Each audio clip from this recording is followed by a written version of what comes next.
যারা বানিয়ে কথা রচনা করে তারা মানুষের সামনে পেশ করে নাই। সমস্ত নবীদের কাছে যত দাওয়াত এসেছে একটা অফিস থেকে এসেছে, সে অফিসটা হচ্ছে কার?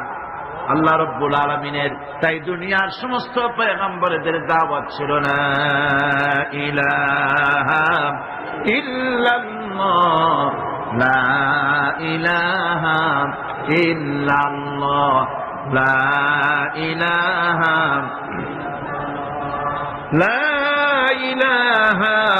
ইল্লাল্লাহু মুহাম্মাদুর রাসূলুল্লাহ। এটাই ছিল সমস্ত নবীদের দাওয়াত। কোরআনে কারীম তার ধারক এবং বাহক সম্পর্কে বলে যে তিনি যে দাওয়াত দিয়েছেন সে দাওয়াতটা হলো ঈমানের দাওয়াত। আমাদের নবী তিনি এসে যে দাওয়াত দিয়েছেন সে দাওয়াতটা কিসের? কোরআনে কারীম বলছি রব্বানা ইন্নানা সামি'না মুনাদিয়ান ইউনাদি লিল ঈমান। হে আমাদের রব, নিশ্চয়ই আমরা এমন একজন আহ্বায়কের আহ্বান শুনেছি যিনি আমাদেরকে ঈমানের দাওয়াত দিয়েছেন। এমন কোন পয়গম্বর নাই দুনিয়ায় যিনি ঈমানের দাওয়াত দেন নাই। সকলেই ঈমানের দাওয়াত মানুষের সামনে, বিশ্ববাসীর সামনে পেশ করেছেন। কোরআনে হাকিম স্পষ্ট একটা সীমারেখা দুনিয়ার মানুষের সামনে পেশ করে পৃথিবীর মানুষগুলিকে দুটি শ্রেণীতে বিভক্ত করে দিয়েছে। একটি হচ্ছে ঈমান পোষণকারী, আর একটি হচ্ছে অবিশ্বাসী। একটা ঈমান পোষণকারী আর একটা অবিশ্বাসী।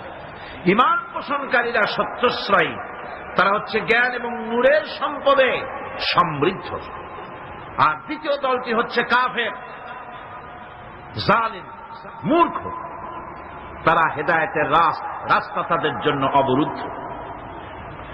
কোরআনে কারীম এই দুইটি দল সম্পর্কে উল্লেখ করতেছেন মাসালুল ফারিকাইনি কাল আ'মা ওয়াল আসাম্মি ওয়াল বাসীরি ওয়াস সামি' হাল ইয়াস্তাবিয়ানি মাসালান আফালা।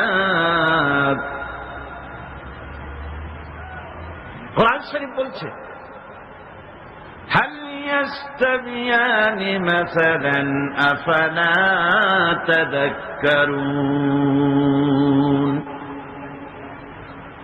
দুইটি শ্রেণীতে আল্লাহ পাক ভাগ করে দিয়েছেন।